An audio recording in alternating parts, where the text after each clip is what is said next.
Welcome to my YouTube channel. मेरे YouTube channel में आपका हार्दिक स्वागत है।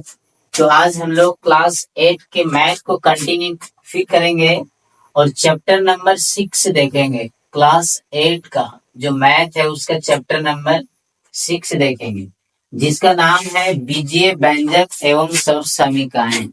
इसका नाम क्या है? बीजीय व्यंजक एवं स्वर समीकरण। तो इस चैप्टर में जो हम लोग डिस्कस करेंगे, वो फर्स्ट पॉइंट जो हम लोग डिस्कस करेंगे वो करेंगे चर एवं अचर। फर्स्ट पॉइंट हम लोग क्या डिस्कस करेंगे? चर एवं अचर। उसके बाद हम लोग क्या डिस्कस करेंगे? बीजीय व्यंजक। उसके बाद क्या हम लोग डिस्कस करेंगे? बीजीय व्यंजक। इसके बाद हम लोग देखेंगे बहुपद। उसके बाद फिर हम लोग देखेंगे बीजीय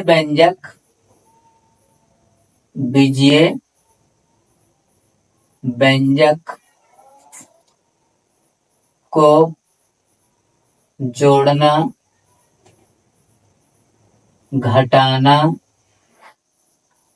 तथा गुणा।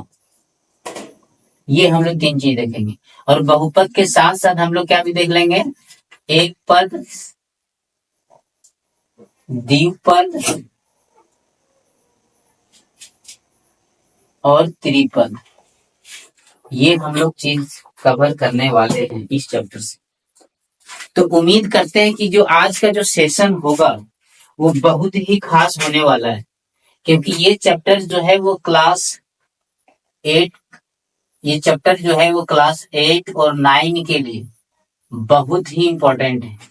क्योंकि जब तक बच्चे चर अचर बहुपद को अच्छे से नहीं समझेंगे तो हमको लग रहा है कि क्लास 8 और 9 वाले छात्र छात्राओं को बहुत ही दिक्कत होगा। तो चलिए शुरू करते हैं। लेकिन शुरू करने से पहले जो इस मेरे चैनल में नए हैं तो इस चैनल को सब्सक्राइब कर दीजिए, ताकि हर दिन आपको वीडियो आपको मिलते रहे, चाहे मैथ का हो या साइंस का हो। अभी साइंस में हम लोग एमसी की मोस्ट इंपोर्टेंट क्वेश्चन को अपलोड कर रहे हैं। जो हमारे ऐप को नहीं डाउनलोड किए हैं वो आराम से इस वीडियो के डिस्क्रिप्शन में आपको उसका लिंक मिल जाएगा, वहां से आप डाउनलोड कर सकते हैं। या फिर मेरे ऐप का नाम है आइंस्टाइन इंटरनेशनल स्कूल, इस नाम से ऐप बना हुआ है। वहां पे आप जाइए और इस एप्लीकेशन को डाउनलोड कीजिए। डाउनलोड करने के बाद आपका मोबाइल नंबर मांगा जाएगा। आप मोबाइल नंबर अपना इंटर कीजिए, ठीक है। देन आपका नाम पूछा जाएगा, अपना नाम लिखिए। उसके बाद आप उसमें आराम से इनरोल हो जाइएगा। देन आपको क्या करना है? आपको फ्री मटेरियल में जाना है। और फ्री मटेरियल में जैसे आप जाइएगा तो आपको 3 ठो ऑप्शन मिलेगा। फर्स्ट ऑप्शन आपको वीडियो का मिलेगा, फिर आपको डॉक्यूमेंट मिलेगा, फिर आपको टेस्ट मिलेगा। तो आपको टेस्ट वाले सेक्शन में जाना है। वहां पे आप क्लास 8 क्लास 9 का जो है वो मोस्ट इंपॉर्टेंट क्वेश्चन, यानी इससे बाहर एक भी क्वेश्चन उस चैप्टर से नहीं पूछा जाएगा। उस चैप्टर वाइज जो टेस्ट बनाया गया है इस हिसाब से बनाया गया है कि आपका जब बोर्ड एग्जाम होगा तो इससे बाहर एक भी क्वेश्चन जो है आपका नहीं आएगा। तो जो लोग नहीं डाउनलोड किए हैं ऐप भी डाउनलोड कर लीजिए, चैनल को भी फिलहाल सब्सक्राइब कर दीजिए। इस चैनल पर फिलहाल आपको मैथ के सारे क्लास आपको मिलेंगे। जब मेरे एमसी क्वेश्चन जब खत्म हो जाएंगे साइंस वाले सेक्शन का, तो देन हम फिर साइंस को फिर यूट्यूब में लेके आएंगे। तो चलिए उम्मीद करते हैं कि आप लोग इसको जरूर सब्सक्राइब कीजिएगा और अपने दोस्तों तक भी शेयर कर दीजिएगा। तो चलिए शुरू करते हैं। सबसे पहले हम लोग क्या देखेंगे? चर देखेंगे। क्या देखेंगे? चर। कि चर है क्या? तो चलिए यहां से हम शुरू करते हैं चर से। चर क्या है? चर को हम लोग क्या बोलते हैं इंग्लिश में? वेरिएबल बोलते हैं। चर को इंग्लिश में क्या बोलेंगे? वेरिएबल। ठीक है। चर का मतलब हम लोग को ये समझना है कि जो मतलब फिक्स नहीं रहता, यानी चलते रहता है।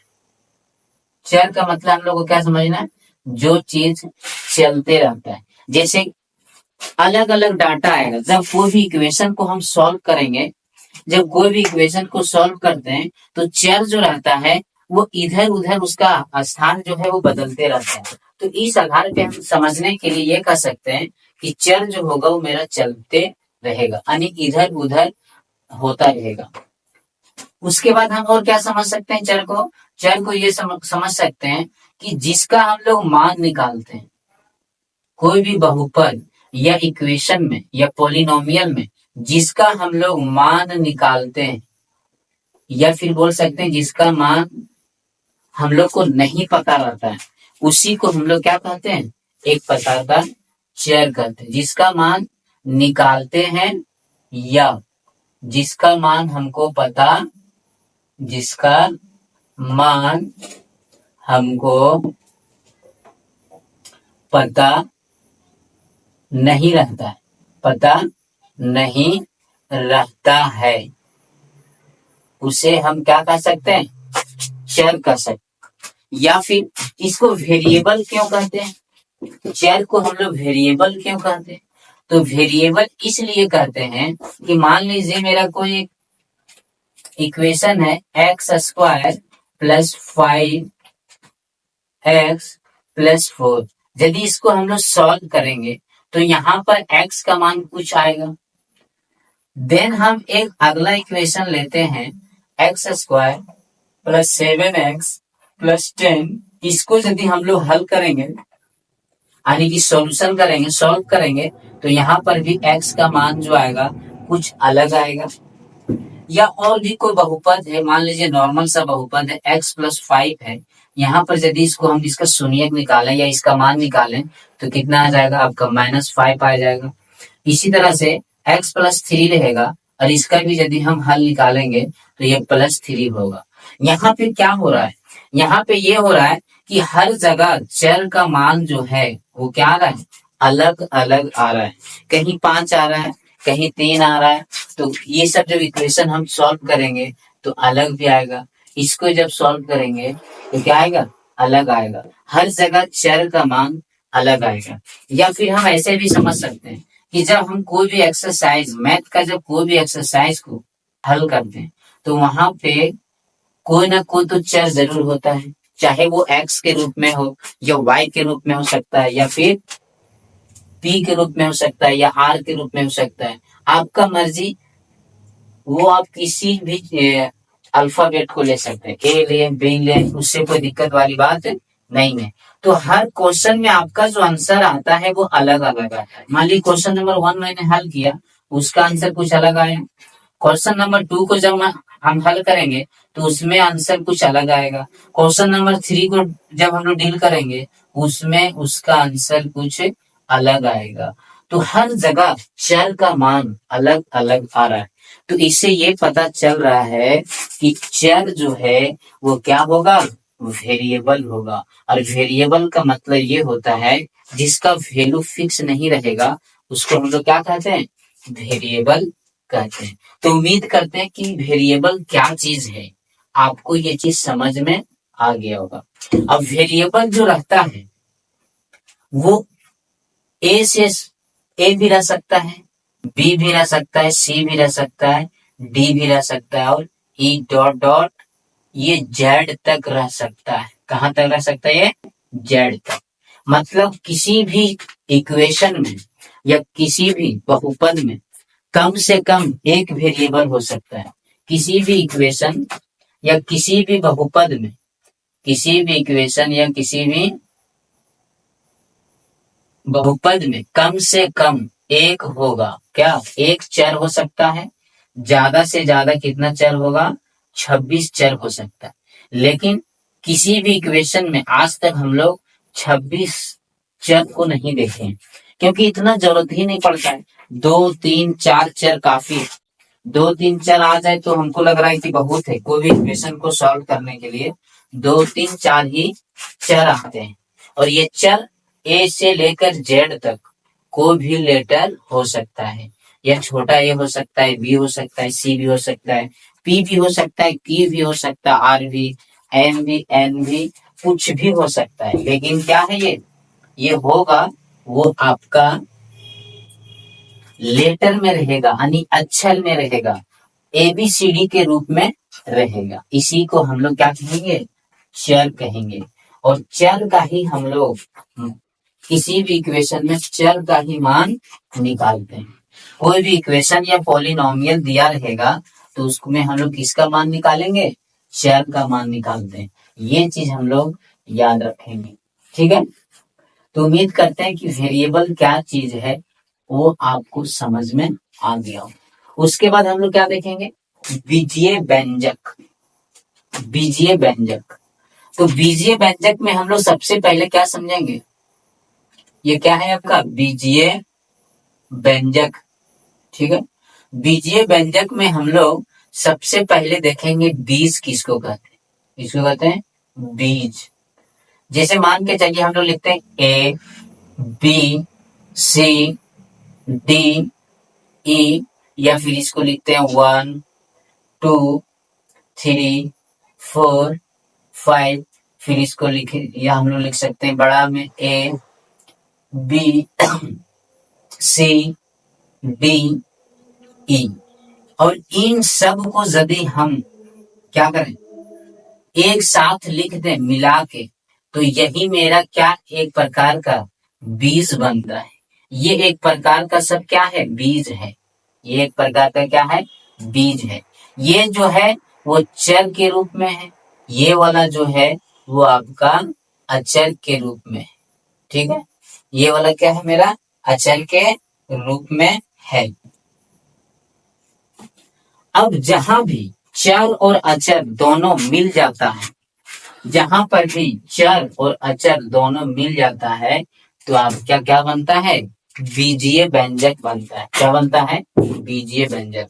यदि कोई आपको ये पूछ दे कि बीजीय व्यंजक हम किसको कहेंगे, तो हम लोग इसका आंसर ऐसे दे सकते हैं कि किसी भी बहुपद या किसी भी पॉलिनोमियल में जब चर और अचर को एक साथ मिला के लिख दिया जाता है तो उसी को हम लोग क्या कहते हैं, बीजीय व्यंजक कहते हैं। और बीज किसको कहते हैं, जो चर के रूप में ए बी सी डी जो होता है, या फिर 1 2 3 जो होता है, या बड़ा में कैपिटल लेटर में जो बड़ा ए बी सी डी या एक्स वाई जेड होता है, इसको हम लोग एक प्रकार का बीज कह सकते हैं। और इसी बीज से मेरा क्या बनेगा, बीजीय व्यंजक बनेगा। यानी चर और अचर दोनों जब मिल जाएगा एक साथ तो बीजीय व्यंजक का निर्माण होता है, ठीक है। तो उम्मीद करते हैं कि आपको बीजीय व्यंजक क्या है ये चीज आपको समझ में आ गया होगा। बीजीय व्यंजक का मतलब क्या बताएं आपको, बीजीय व्यंजक का मतलब हो गया चर और अचर मिलने के बाद बीजीय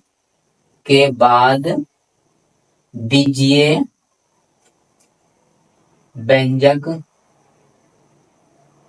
प्राप्त होता है। यदि क्वेश्चन में पूछा जाए कि बीजीय व्यंजक किससे मिलकर बनता है, चर और अचर दोनों से, ठीक है, तो हम लोग इसको क्या याद रखेंगे, चर और अचर दोनों से, बीजीय व्यंजक दोनों से मेरा मिलकर बनेगा। इसके बाद हम लोग क्या देखेंगे, इसके बाद हम लोग देखेंगे बहुपद। क्या देखेंगे, बहुपद। जो सबसे ज्यादा इंपॉर्टेंट है वो आपका टॉपिक क्या है, बहुपद है। जो क्लास 9 और 8 और 10 तीनों क्लास के लिए बहुपद जो है बहुत ही इंपॉर्टेंट है। यदि बच्चे यहाँ पे बहुपद को नहीं समझ पाएंगे तो हमको लग रहा है कि उनको क्लास 8 में भी प्रॉब्लम होगा, 9 में भी और 10 में। ये तीनों क्लास में उसको बहुत ही दिक्कत होगी, इसलिए ये तीनों क्लास के लिए बहुत ही इंपॉर्टेंट है, ठीक है। तो हम लोग क्या देखेंगे, बहुपद। बहुपद बहुपद को हम लोग इंग्लिश में क्या कहेंगे, इसको कहेंगे पॉलिनोमियल। पॉलिनोमियल, ठीक है।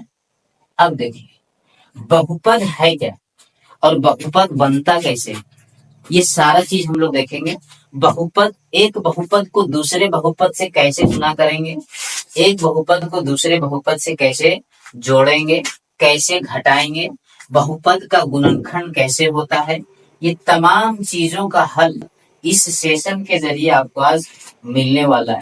इसलिए आप इसे आखिर तक देखिए ताकि आपको हर चीज आराम से सीख सकें। तो शुरू करते हैं बहुपद से। शुरू कहां से करते हैं हम लोग, बहुपद से। तो सबसे पहले हम लोग ये देखेंगे कि बहुपद जो रहता है वो बहुपद होने का शर्त क्या है।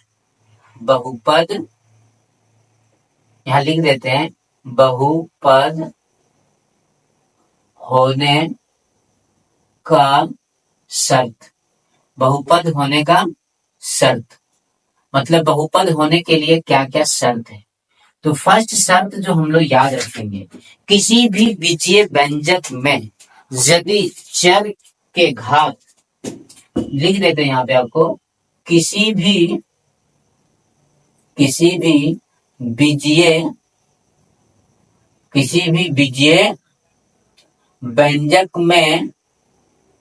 व्यंजक में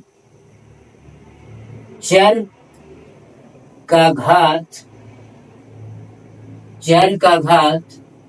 पूर्ण संख्या, चर का घात पूर्ण संख्या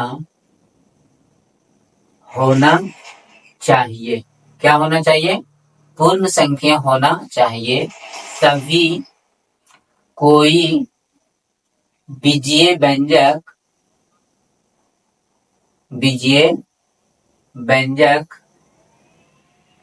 एक बहुपद होगा। ये बात समझ में आया। बात हम क्या लिखे हैं, किसी भी बीजीय व्यंजक में चर का घात यदि एक पूर्ण संख्या रहेगी तभी कोई बीजीय व्यंजक एक बहुपद होगा, नहीं तो फिर वो बहुपद नहीं होगा। या फिर हम इसको ये कह सकते हैं, किसी भी, इस तरह भी हम लोग समझ सकते हैं, जिसको इस पॉइंट से समझ में नहीं आ रहा होगा वो दूसरे पॉइंट से भी समझ के बना सकते हैं। किसी भी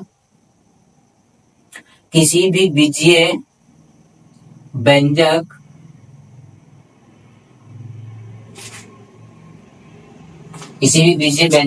का चर का घात ऋणात्मक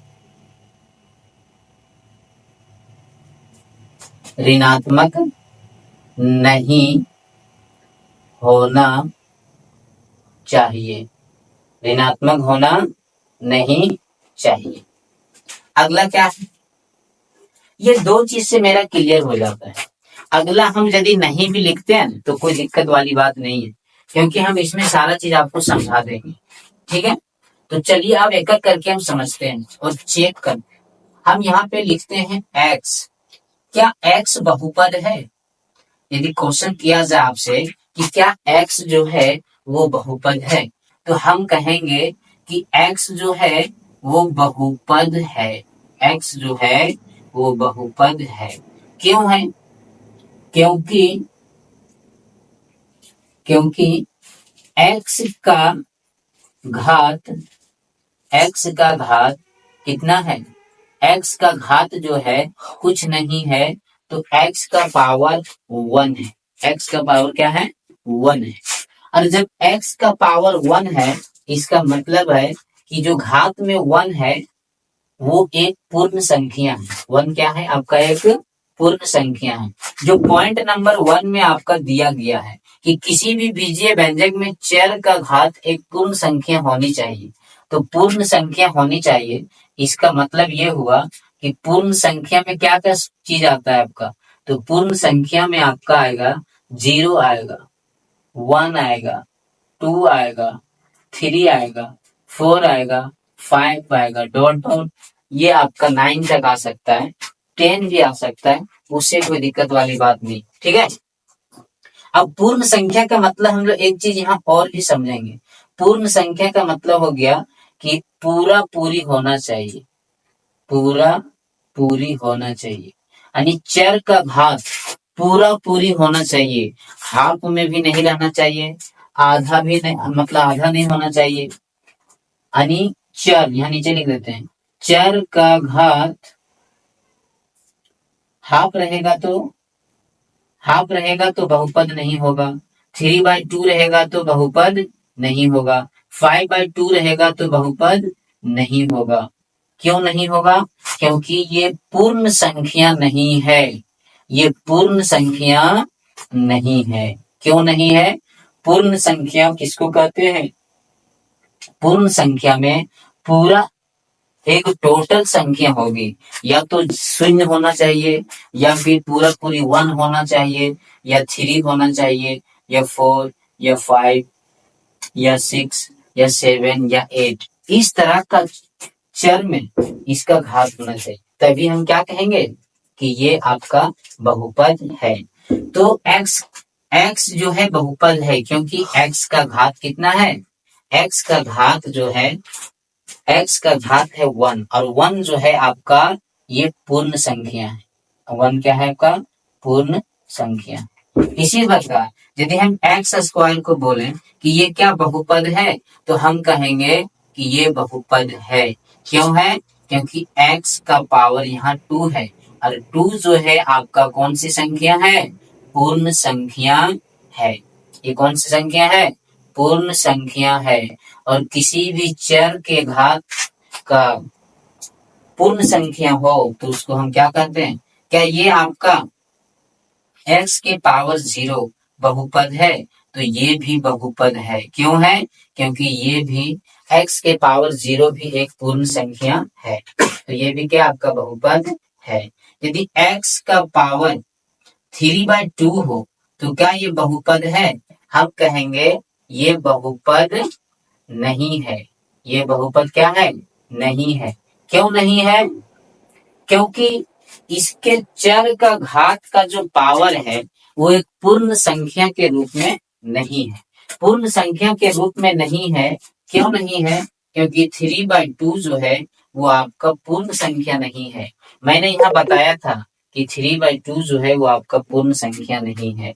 पूर्ण संख्या का मतलब हो गया 0 से शुरू होना चाहिए और वो अनंत तक जा सकता है, और वो पूरा पूरी होना चाहिए, मतलब संपूर्ण संख्या होना चाहिए। चाहे 1 हो, 2 हो, 3 हो, हाफ भी नहीं चलेगा, 1.5 भी नहीं चलेगा, 2.5 भी नहीं चलेगा, यानी 2.75 भी रहे, यानी 0.99 भी रहेगा तो नहीं चलेगा, क्योंकि यहाँ पे कितना कम है? 1 से 0.1 कम है। हमको चाहिए कितना? 100% कोई भी एक डिजिट या कोई भी एक नंबर, तभी वो पूर्ण संख्या होगी, अन्यथा वो पूर्ण संख्या नहीं होगी। और जब किसी भी बीजीय व्यंजक का चर का घात एक पूर्ण संख्या नहीं रहेगा तो वो बहुपद नहीं होगा, और जो बहुपद नहीं होगा उसे हम क्या कहते हैं? उसे हम कहेंगे, जब ये बहुपद नहीं है तो इसे हम कहेंगे बीजीय व्यंजक। क्या कहेंगे इसको हम लोग? बीजीय व्यंजक। क्या आपको समझ में आ रहा है कि जो चीज बहुपद नहीं रहेगा उसको क्या कहा जाता है? उसको कहा जाता है बीजीय व्यंजक। उसको क्या कहा जाता है भाई? बीजीय व्यंजक। तो उम्मीद करते हैं कि आपको यहाँ तक टोटल समझ में आ गया होगा। तो चलिए क्लास को आगे बढ़ाते हैं। इसी तरह और भी हम लोग सारा एग्जाम्पल को देखते हैं, लेकिन जो अभी फिलहाल इस चैनल में आए हैं तो उस चैनल को जरूर सब्सक्राइब कीजिए, ताकि आपको इस प्रकार का हर चैप्टर का आपको वीडियो पर डे मिलता रहे। तो चलिए हम लोग शुरू करते हैं। इसी प्रकार यदि आपका क्वेश्चन रहे कि x + 5 क्या बहुपद है, तो हम कहेंगे बहुपद है। बहुपद क्यों है? क्योंकि चर का घात, किसका घात? चर का घात पूर्ण संख्या होना चाहिए, बहुपद है। क्यों है? क्योंकि चर का घात क्या है? 1 है, और 1 जो है वो एक पूर्ण संख्या है। चलिए अगला देखते हैं, x² + 5 क्या ये बहुपद है, ये भी बहुपद है। क्यों है? क्योंकि चर का घात कितना है? 2 है, और 2 कौन सी संख्या है? पूर्ण संख्या है, मतलब होल नंबर। कौन सा नंबर है? Whole number. इसी प्रकार यदि आपसे ये कहा जाए कि रूट एक्स क्या ये बहुपद है, तो हम कहेंगे रूट एक्स जो है वो आपका बहुपद नहीं है। आप कहिएगा क्यों नहीं है? तो इसका जवाब आएगा, रूट एक्स का मतलब ये हुआ, इसको हम लिख सकते हैं एक्स का पावर 1/2, और 1/2 जब चर का घात आ जाएगा तो ये एक पूर्ण संख्या नहीं है। 1/2 आपका होल नंबर नहीं है। जब ये होल नंबर नहीं है तो हम इसको क्या कहेंगे कि ये आपका पॉलिनोमियल नहीं है, जो मैंने यहाँ लिख दिया है। ये चीज कैसे हुआ? ये आप पढ़े होंगे क्लास 8 या 7 में कि x का पावर यदि 1/2 रहेगा तो हम इसको लिख सकते हैं अंडर रूट एक्स। क्या लिख सकते हैं इसको हम लोग? Under root x. और अंडर रूट एक्स का मतलब ये हुआ कि ये 2 जो था ये आपका यहाँ आ गया, और 1 जो था वो x के पावर में चला गया। इसका मतलब ये हो गया आपका अंडर रूट एक्स। इसी को और थोड़ा सा और आगे देखते हैं। यदि x का पावर m/n हो तो क्या लिख सकते हैं? तो इसको हम लिख सकते हैं x को अंडर रूट में, n को यहाँ पे, और m को पावर में। तो ये चीज आपको समझ में आ गया होगा। और ये जो है इस कॉन्सेप्ट पे क्लास 8, क्लास 9 और 10 के लिए बहुत ही उपयोगी है, जिसमें जिसमें हम यदि इस कॉन्सेप्ट पे या इस छोटा सा ट्रिक कहिए, चाहे जो चीज कहिए, यदि कोई सवाल ले लिया जाए कि 16 का पावर 1/2 हो तो हम इसको कैसे हल करेंगे? तो इस फॉर्मूला के आधार पे x के जगह में 16 है तो 16 अंडर रूट में चला जाएगा, 2 के जगह में यहाँ पे 2 आ जाएगा, और 2 यहाँ लिखना हमारे लिए कोई उचित नहीं है, क्योंकि अंडर रूट है मतलब यहाँ पे 2 है। रूट का मतलब ही हम लोग यहाँ 2 मान के चलते हैं, तो यहाँ 2 देना कोई जरूरी नहीं है। दे भी दिया तो भी कोई दिक्कत वाली बात नहीं है। ये पावर 1 चला जाएगा, यहाँ पे 2 आ जाएगा। अब ये इसका हल कितना हो जाएगा? ये हो जाएगा, यदि इसको हम लोग निकालेंगे तो ये आएगा आपका 4 × 4। 2 का है निकाल लिया जाए, कितना आ जाएगा आपका? 4। इसी प्रकार यदि रहेगा 125 का पावर 1/3 तो क्या हो जाएगा? अंडर रूट 125, यहाँ हो जाएगा 3, यहाँ पावर हो जाएगा 1, और किसी का पावर 1 हो तो उसमें मान में कोई परिवर्तन नहीं होगा। ये आपका आएगा 5 × 5 × 5, यहाँ 3 है, 3 के बदले एक 5 आपका आ जाएगा बाहर। तो ये चीज आपको समझ में आ गया। इसी प्रकार यदि हम लोग किस प्रकार बनाए, मान के चलिए 4 का पावर 3/2 हो, 4 का पावर कितना हो? 3/2 हो, तो हम लोग कैसे डील करेंगे? तो 4 को अंडर रूट में लिखेंगे, ये 2 आपका यहाँ जाएगा, और 3 आपका घात में जाएगा, यानी आपका पावर में जाएगा। देन हम लोग क्या करेंगे, ये 2 तो हो गया, 4 का पावर 3 है, इसका मतलब 4 × 4 × 4, और इन दोनों के बदले आपका निकल गया 4, अंडर रूट बचा 4। इसको यदि और हम लोग तोड़ देंगे तो 4 को 2 × 2 लिखेंगे, ये भी आपको आ जाएगा बाहर। तो आपका आंसर कितना आ गया? आपका आ जाएगा आंसर 8। तो ये चीज आपको समझ में आ गया होगा। तो यदि आपको सेशन थोड़ा सा भी समझ में आ रहा होगा तो इस लेक्चर या सेशन को आप जरूर लाइक कीजिएगा, और साथ ही साथ अपने दोस्त तक इसको जरूर शेयर कीजिएगा, ताकि आपका दोस्त भी सीख सके और आप भी सीख सके। तो चलिए, उम्मीद करते हैं कि बहुपद कैसे है, किसको हम लोग बहुपद कहेंगे, किसको बहुपद नहीं कहेंगे, ये सारा चीज हम सीख चुके हैं। यदि आपसे पूछा जाए कि क्या 5 जो है वो क्या एक बहुपद है, तो आप क्या कहिएगा? 5 भी एक बहुपद है। क्यों है ये आपको अभी हम बताते हैं। कोई भी संख्या को भी हम एक बहुपद कह सकते हैं। क्यों कह सकते हैं? 5 एक बहुपद है। ठीक है, क्यों है? क्योंकि 5 को हम क्या लिख सकते हैं? 5 को हम लिख सकते हैं 5 इंटू एक्स का पावर 0। और यदि x का पावर 0 लिखेंगे इसका मतलब क्या हो गया कि 5 इंटू किसी का भी पावर 0 हो तो उसका मान 1 आएगा। 5 को 1 से मल्टीप्लाई करेंगे तो 5 आएगा।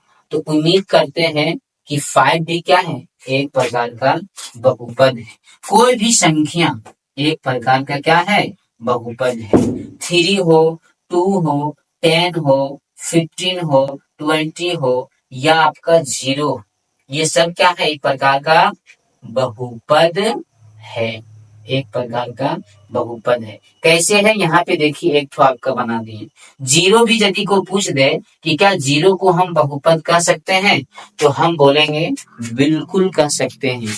इसको क्या कहेंगे? शून्य बहुपद कह सकते हैं। इसका नाम थोड़ा सा बदल देंगे, शून्य बहुपद। इसको हम क्या कहेंगे? शून्य बहुपद। शून्य को शून्य बहुपद कहेंगे। और इसको इसका नाम और थोड़ा सा मॉडिफाई कर दें क्या? इसको हम बोलेंगे अचर बहुपद। कौन बहुपद? अचर बहुपद। जो संख्या रहता है उसको अचर बहुपद बोला जाएगा। कौन सा बहुपद बोला जाएगा? अचर बहुपद। क्योंकि ये सब क्या है? अचर।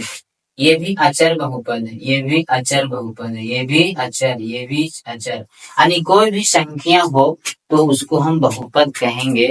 लेकिन कौन सा बहुपद कहेंगे? अचर बहुपद कहेंगे। और अचर किसको कहते हैं ये आपको अभी बताएंगे। ठीक है, तो चलिए क्लास को थोड़ा और आगे बढ़ाते हैं और उसमें हम बहुत ही जल्द अचर को भी समझ लेते हैं। शायद अचर आपको हम नहीं बताए थे, वो शायद छूट गया था। तो अचर को हम लोग क्या बोलते हैं?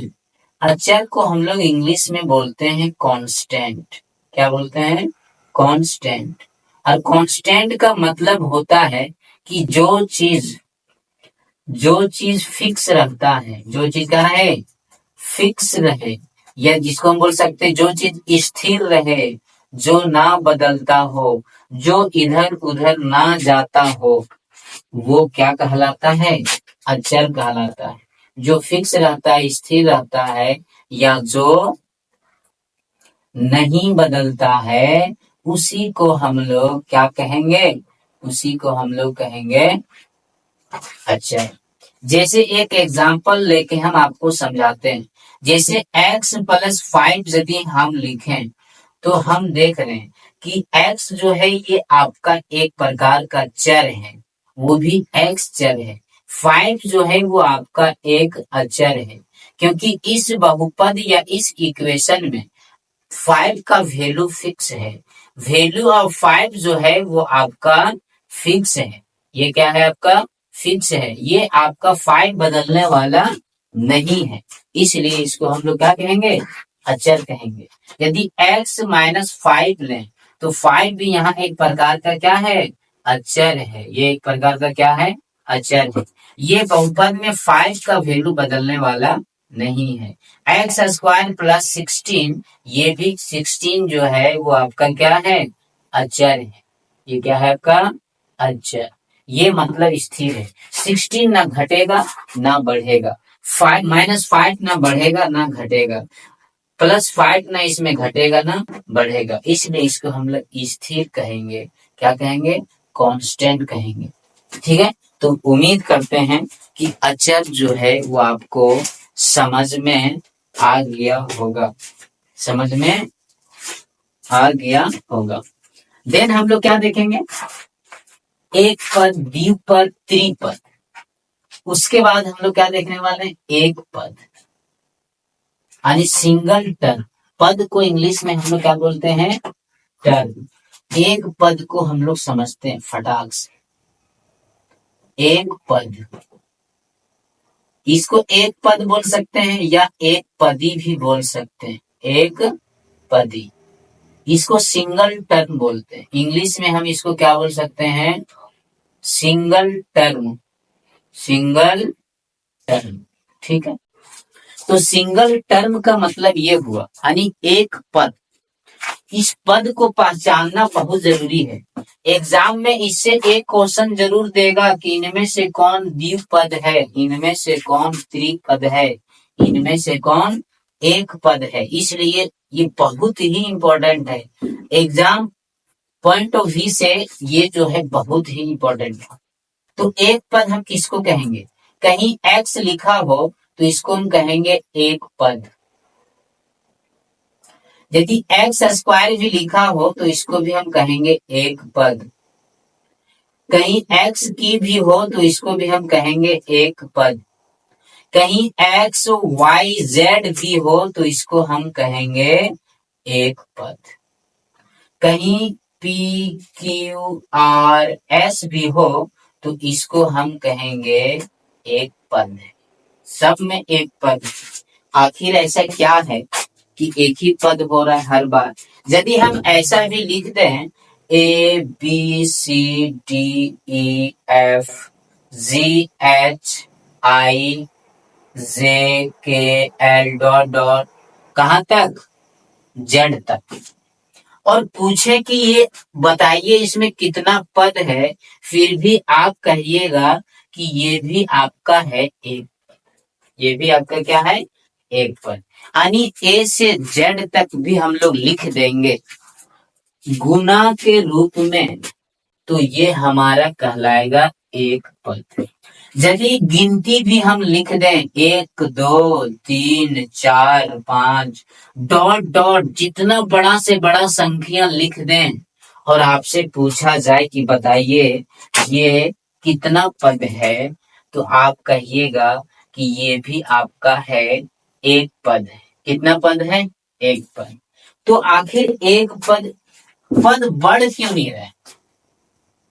यह सवाल ये अब पैदा हो रहा है कि नंबर ऑफ टर्म जो है, नंबर ऑफ टर्म जो है वो आपका बढ़ नहीं रहा है, मतलब इंक्रीज नहीं कर रहा है। क्यों नहीं कर रहा है? तो जवाब आएगा, और जवाब ये आएगा कि नंबर ऑफ टर्म तभी बढ़ेगा जब आपका प्लस हो या फिर क्या हो? माइनस हो। जब आपका प्लस हो या फिर क्या होगा? माइनस हो, तभी आपका क्या होगा? पद बढ़ेगा, नहीं तो पद आपका नहीं बढ़ेगा। तो इससे ये जानकारी हम लोग को मिला कि पद किस पर निर्भर करेगा, कि वो एक पद है कि द्विपद है कि त्रिपद है, वो निर्भर करेगा आपका प्लस या माइनस पर। प्लस या किस पर? माइनस। प्लस या माइनस पर निर्भर करेगा। जैसे अभी हम आपको समझाते हैं, यदि हम यहाँ पे लिखें, क्या लिखें? x plus 1।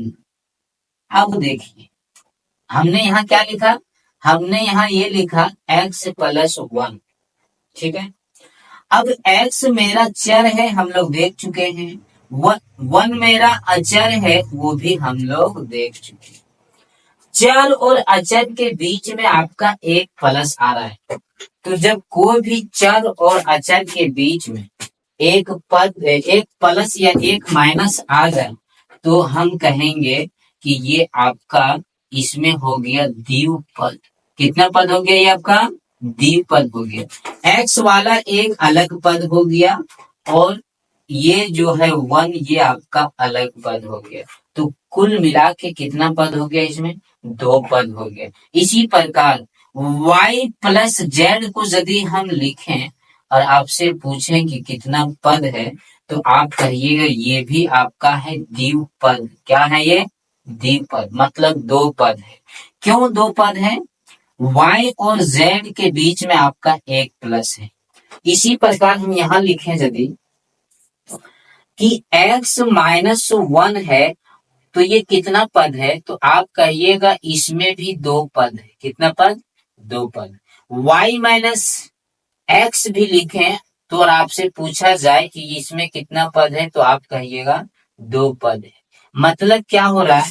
मतलब ये हो रहा है किसी भी चर या किसी भी 2 चर या किसी भी एक चर और एक अचर के बीच में यदि एक प्लस या एक माइनस होगा तो दो पद होगा।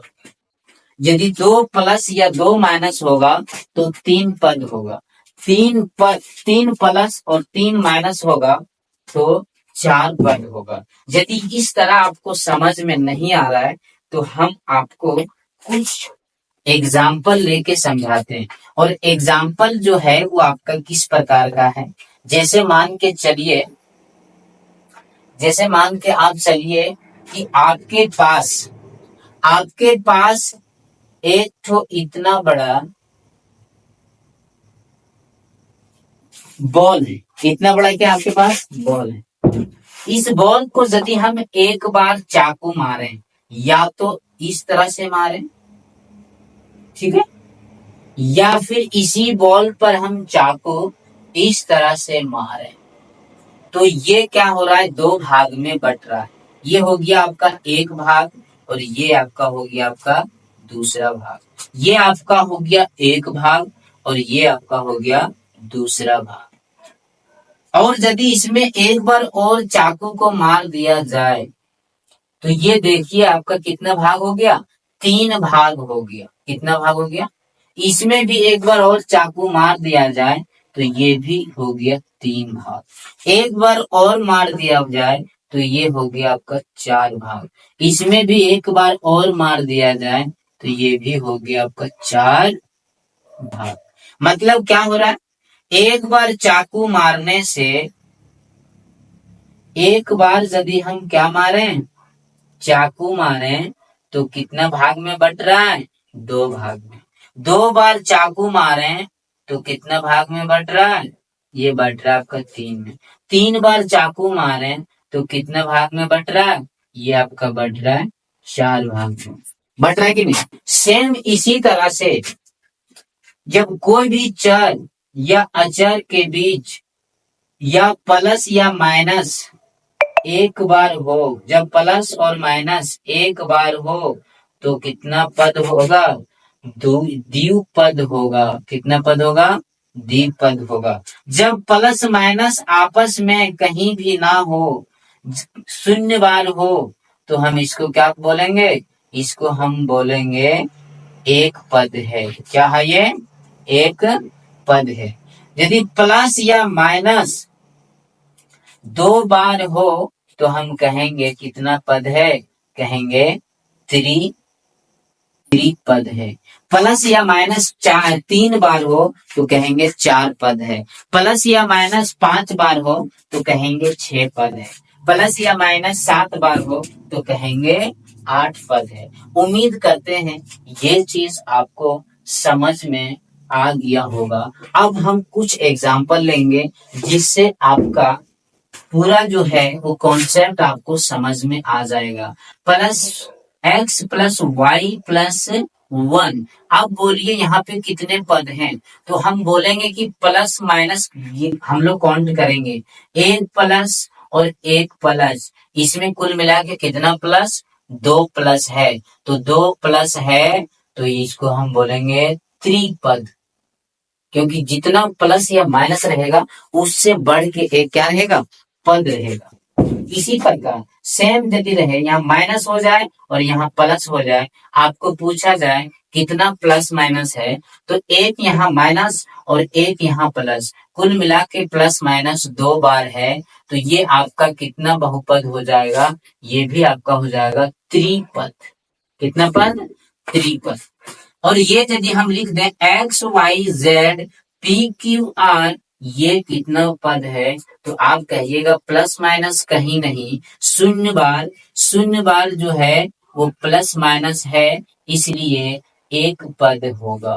क्या होगा, एक पद होगा। X square plus y square plus p square plus z square, इसमें कितना पद है, प्लस माइनस गिनिए, कोई दिक्कत नहीं, एक दो तीन, तीन है तो ये पद आपका हो गया चार पद। कैसे, ये आपका एक्स स्क्वायर अलग पद, वाई स्क्वायर आपका अलग पद, पी स्क्वायर आपका अलग पद, जेड स्क्वायर आपका अलग पद। इसी को यदि बिना प्लस माइनस के लिख दिया जाए तो ये आपका हो जाएगा एक पद। क्या हो गया ये आपका एक पद हो गया। तो उम्मीद करते हैं कि एक पद, द्विपद, त्रिपद ये चीज आपको 100% समझ में आ गया होगा। ठीक है, अब हम लोग क्या देखेंगे, अब ये देखेंगे कि बहुपद जो आपको हम बताएं उसमें से उस क्वेश्चन को आपको हम दिखाते हैं। जैसे x+1/x को यदि आपको बोला जाए कि ये बहुपद है तो हम कहेंगे ये बहुपद नहीं है। क्यों नहीं है? क्योंकि x प्लस एक्स की पावर -1 हो जाएगा। जब 1/x को हम ऊपर ले जाएंगे तो पावर इसका माइनस चला जाएगा, और जब पावर माइनस हो जाएगा तो ये बहुपद नहीं है। इसी प्रकार x की पावर -2 + 5 हो, क्या ये बहुपद है? हम बोलेंगे ये बहुपद नहीं है। जब ये बहुपद नहीं है तो क्या है? इसको हम बीजीय व्यंजक कह सकते हैं। जो बहुपद नहीं रहता है उसको हम क्या कहते हैं? बीजीय व्यंजक। इसी प्रकार √x² क्या बहुपद है? हम बोलेंगे बहुपद नहीं है। क्यों नहीं है? क्योंकि x का पावर 1/2 है, यानी ये पूर्ण संख्या में नहीं है। तो ये इस तरह का क्वेश्चन आपको इस कॉन्सेप्ट से कम एक सवाल आपको जरूर आएगा। पद, द्विपद और त्रिपद से भी एक सवाल जरूर आएगा, और छांटने भी देगा आपको कि इनमें से कौन द्विपद है, इनमें से कौन त्रिपद है, इनमें से कौन एक बहुपद है, और इनमें से कौन एक बीजीय व्यंजक है। तो 3 से 4 सवाल जो है आपका 100% एग्जाम में पूछा जाएगा, चाहे क्लास 8 हो या 9 हो या 10 हो। यदि 10 वाले छात्र यदि नहीं समझ पाएंगे कि बहुपद हम किसको कहते हैं, तो हमको नहीं लग रहा है कि वो कोई भी सवाल को हल कर पाएंगे। अब आखिरी पॉइंट पर हम लोग आते हैं। आखिरी पॉइंट आपका है कि बीजीय व्यंजक को कैसे गुना किया जाता है। बीजीय व्यंजक को कैसे हम लोग क्या करेंगे? जोड़ेंगे, पहले देखेंगे, फिर हम लोग क्या देखेंगे? उसके बाद देखेंगे हम लोग जोड़ के बाद देखेंगे घटाव, फिर देखेंगे हम लोग गुना। उसके बाद ये सेशन जो है वो आपका हो जाएगा इंड। और सेशन इंड होने से पहले तक आपको इसको जरूर लाइक कर लेना है। ठीक है, तो चलिए हम लोग देखते हैं पहले जोड़ को। यदि x को आपको कहा जाए कि x के साथ जोड़ा जाए तो क्या होगा? x भी एक बहुपद है, ठीक है, और इन दोनों बहुपद को आपस में जोड़ना चाहते हैं। तो यहाँ पे कुछ नहीं है तो 1 है, यहाँ पर भी कुछ नहीं है तो 1 है। तो 1 + 1 आपका होता है 2, दोनों में x है तो ये आपका हो जाएगा 2x। अब यदि बोला जाए कि इस 2x में क्या ये बहुपद है, तो हम कहेंगे कि बिल्कुल ये बहुपद है। इस बहुपद में x का यदि गुणांक पूछ दे कि x का गुणांक कितना है, तो हम कहेंगे कि x का गुणांक जो है वो 2 है। आगे बढ़ते हैं। 2x को यदि हम 3x के साथ जोड़ें तो आपका कितना आएगा? तो 2 और 3 को हम जोड़ेंगे तो 5 होगा, और x आपका x ही रहेगा। ये आपका क्या है? एक प्रकार का बहुपद है। और इस बहुपद का x का गुणांक कितना है? तो x का गुणांक यदि पूछा जाए तो ये आपका 5 है। या x का गुणांक बोले या इसको हम संख्यात्मक गुणांक बोलेंगे। कौन सा गुणांक बोलेंगे? इस बहुपद में संख्यात्मक गुणांक क्या है? तो फिर भी हम लोग 5 ही लिखेंगे। इस बहुपद में संख्यात्मक गुणांक क्या है? मतलब संख्या जो है वो गुना के रूप में कितना है? तो 2 है। इसमें कितना है? 5 है। इसी प्रकार x × x + 1 रहे और आपको कहा जाए कि गुना करिए, तो आराम से इसको हम गुना कर सकते हैं। x को x से गुना करेंगे प्लस x को 1 से गुना करेंगे, ये आपका हो जाएगा x², ये आपका हो जाएगा x। तो ये भी आपका क्या है? ये भी आपका बहुपद है। तो गुना भी इस तरह आप सीख सकते हैं। चलिए गुना मैंने लिख दिया तो गुना को ही देख लेते हैं। यदि x और यहाँ रहे x² + 5x, तो आप कैसे गुना करेंगे? आप इसको कैसे गुना करेंगे? इसको हम गुना करेंगे x को x² के साथ, फिर x को 5x के साथ।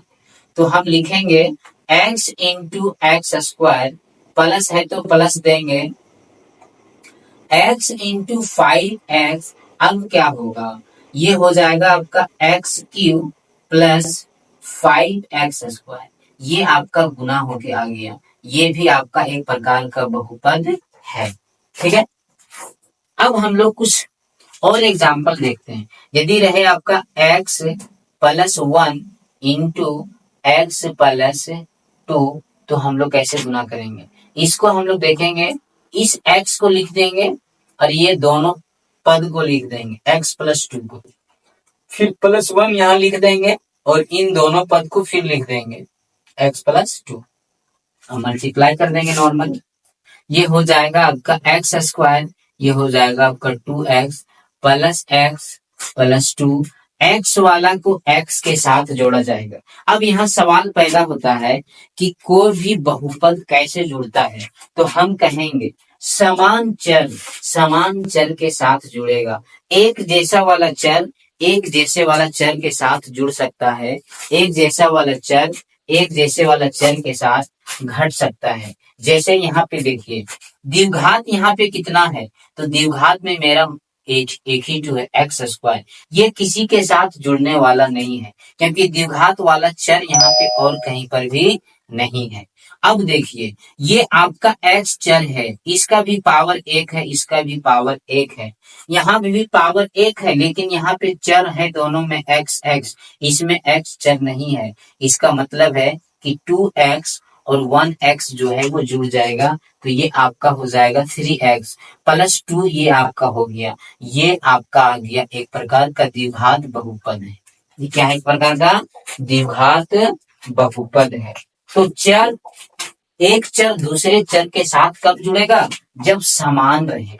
एक चर दूसरे चर के साथ कब जुड़ेगा, जब चर का मान क्या हो, समान हो, चर भी समान। जैसे x वाला चर के साथ ही जुड़ सकता है, y वाला चर y वाले चर के साथ ही जुड़ सकता है, z वाला चर के साथ ही जुड़ेगा, ये आपका हो जाएगा 2z, ये आपका हो जाएगा 2y, ये आपका हो जाएगा 2x। यहाँ हम लोग क्या देख रहे हैं, समान चर वाला समान चर के साथ जुड़ेगा, यहाँ पे या समान हम लोग देखते हैं, जैसे x plus y plus x plus y, इसको कैसे जोड़ेंगे, एक्स चर वाला एक्स चर के साथ जुड़ेगा, एक्स चर वाला एक्स चर के साथ जुड़ा, तो ये आपका हो गया 2x, वाई चर के साथ जुड़ा, तो ये आपका हो गया 2y।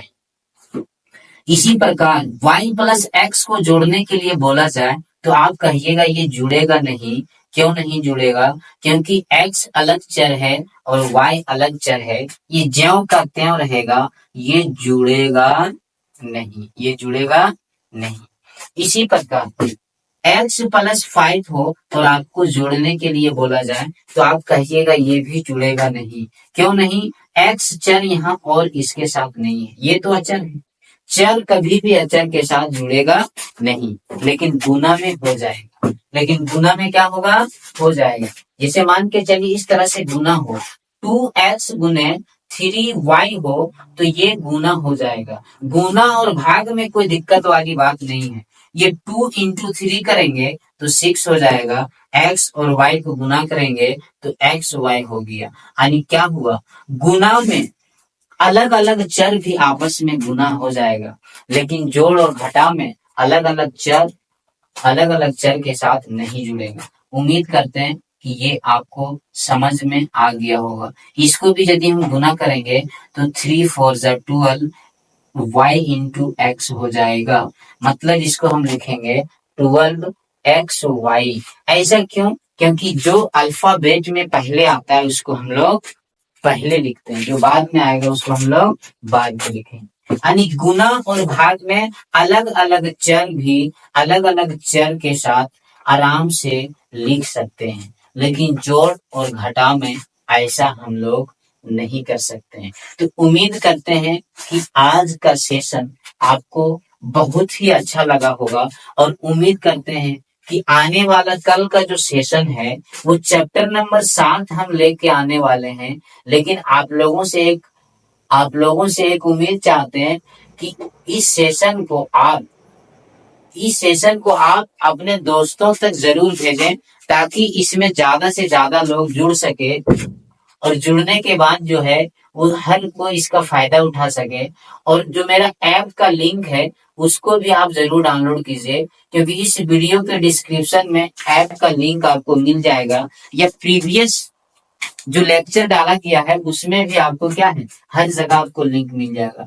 कहीं से भी आप ऐप को डाउनलोड कीजिए और अपना मोबाइल नंबर डालिए, ठीक है, अपना नाम डालिए और इसमें इनरोल होइए, और फ्री मटेरियल में आप जाइए। फ्री मटेरियल में जाने के बाद आपको टेस्ट का ऑप्शन आ जाएगा, और फ्री टेस्ट में आप आराम से साइंस का अभी जो ऐप पे जो चल रहा है वो साइंस का दौर चल रहा है। ऐप पे किसका दौर चल रहा है? साइंस का दौर चल रहा है। मैंने क्लास 8 का जो है वो साइंस का लगभग 80% जो एमसी की मोस्ट इंपॉर्टेंट क्वेश्चन है वो हम अपलोड कर चुके। 80% साइंस का सिलेबस कवर है। 15 से 17 चैप्टर जो है इसमें मोस्ट इंपॉर्टेंट क्वेश्चन है। जो बच्चे इस बार एग्जाम देके आए होंगे, जो चैप्टर मैंने अपलोड कर दिया है उससे एक भी क्वेश्चन बाहर नहीं है। तो जो बच्चे 2026 में एग्जाम देने वाले हैं, और यदि वो 8 या 9 या 10 में है, तो हम कहते हैं कि आप जरा सा देर नहीं कीजिए, और आइंस्टाइन इंटरनेशनल स्कूल का जो ऐप बना हुआ है उसको लोड कीजिए, यानी डाउनलोड कीजिए, और फ्री ऑफ टेस्ट लगाइए। उससे क्या होगा कि आपका जो है वो तैयारी भी होते रहेगा, क्योंकि अभी का दौर में लोग हर किसी के पास मोबाइल रहता है। मोबाइल में वो टाइम को बर्बाद करता है, उस टाइम को बर्बाद करने से कोई उसको फायदा होता नहीं है। लेकिन यदि वो टेस्ट देके 5 मिनट भी समय देता है, तो हम कहते हैं कि आपका एक चैप्टर का क्वेश्चन जो है वो कंप्लीट हो जाएगा। अभी 9 का भी चैप्टर नंबर 5 तक आपका एमसी की most important question, chapter number 1 हमारे आसपास के पदार्थ, चैप्टर नंबर 2 क्या हमारे आसपास के पदार्थ शुद्ध हैं, चैप्टर नंबर 3 परमाणु और अणु, चैप्टर नंबर 4 परमाणु की संरचना, और चैप्टर नंबर 5 जीवन की मौलिक इकाई, जो क्लास 9 के साइंस का ये आपका 1 to 5 जो चैप्टर है ये आपका मोस्ट इंपॉर्टेंट क्वेश्चन एमसीक्यू ये आपका टेस्ट में लगा दिया गया है, और इस टेस्ट को आप दीजिए और एक दूसरे को शेयर कीजिए।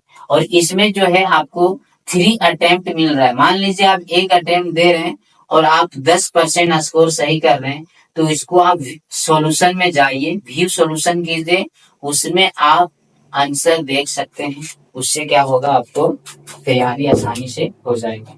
तो चलते चलते हम आपको ये बता दे रहे हैं कि जो आइंस्टाइन एकेडमी को अभी तक सब्सक्राइब नहीं कर पाए हैं वो अभी और अभी तुरंत कीजिए। Thank you very much.